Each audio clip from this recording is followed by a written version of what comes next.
रायगड, महाराष्ट्रासह देश विदेशातील ताज्या बातम्या पाहण्यासाठी मॅक्स इंडिया लाईव्ह चॅनलला सबस्क्राईब करा आणि बेल आयकॉन दाबायला विसरू नका.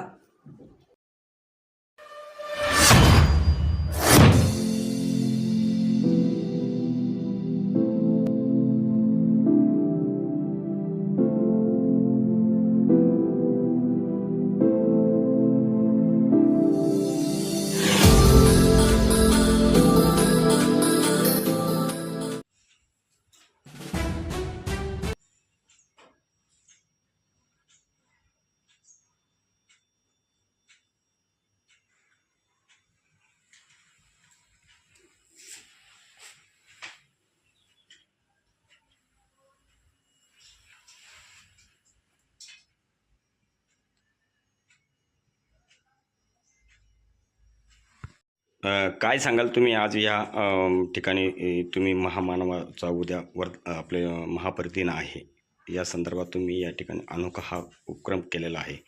काय सांगाल या संदर्भात? म्हणजे हजारो वर्षांपूर्वीचा अंधकार संपवण्यासाठी जो क्रांतीसूर्य ह्या देशात जन्मला होता, बाबासाहेब आंबेडकर नावाचा, त्याने 6 डिसेंबर 1956 रोजी शेवटचा श्वास उद्याच्या दिवशी घेतलेला. तर हजारो वर्षांच्या पिढीचा जो अंधकार ज्या महामानवाने संपवला, त्या महामानवाला असं अनोख्या पद्धतीनं अभिवादन करण्यासाठी काहीतरी असं वेगळं कुठंतरी मला ही कल्पना सुचली आणि तेजोमय त्याचं एक प्रतीक असणाऱ्या मेणबत्तीवर बाबासाहेब आंबेडकर रेखाटावेत असं माझी मनाची संकल्पना झाली आणि मी ते रेखाटले. रेखाटत असताना म्हणजे जो त्यांचा त्याग होता, म्हणजे मेणबत्ती ज्याप्रमाणे प्रकाशमान होते, ती स्वतः जळते आणि इतरांना प्रकाश देते, त्या प्रकारचा बाबासाहेब आंबेडकरांचा त्याग होता. खूप खूप खूप हालापेष्टा सहन केल्या. ते मुलं गेले, त्यांची पत्नी गेली, पण ते आपल्यासाठी कायमस्वरूपी उभे होते, न खस्ता उभे होते. आणि त्या टाईपचं कुठंतरी एक महामानवाला अभिवादन, ते कुठंतरी एक आपलं देणं लागतं. म्हणून काहीतरी नवीन करण्याचा प्रयत्न आणि ह्या मेणबत्तीच्या रेखाटनावरून असं सांगण्याचा प्रयत्न होतो की मेणबत्ती ज्याप्रमाणे प्रकाशमान म्हणून दुसऱ्याला प्रकाश देते, तसं बाबासाहेब आंबेडकरांचं आयुष्य होतं आणि कुठंतरी नवीन काहीतरी करण्याची जिज्ञासा होती, म्हणून नवीन पद्धतीचं अभिवादन महामानवाला केलं. काय नाव आपलं?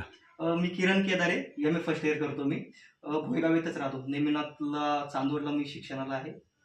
आणि एक सध्या तुम्ही याच्या अगोदर कुठे काही केलं काय, रांगोळी किंवा काही असं? काही प्रकार? रांगोळीमध्ये माझे खूप आर्ट्स असतं. म्हणजे गावामध्ये सप्ताह वगैरे असतो, त्यामध्ये विठ्ठल असेल, तसंच बाकीचे पण धार्मिक कार्यक्रम वगैरे असतील, तिथं वेगवेगळ्या ठिकाणी मी ड्रॉइंग वगैरे करतो. पण असं नाही की माझी कला एक जस्ट हॉबी, मी व्यवसाय करत नाही. म्हणजे माझं मूळ हेतू शिक्षणाचा आहे, पण हे कुठेतरी जस्ट हॉबी जोपासली पाहिजे म्हणून हे चाललंय कुठेतरी.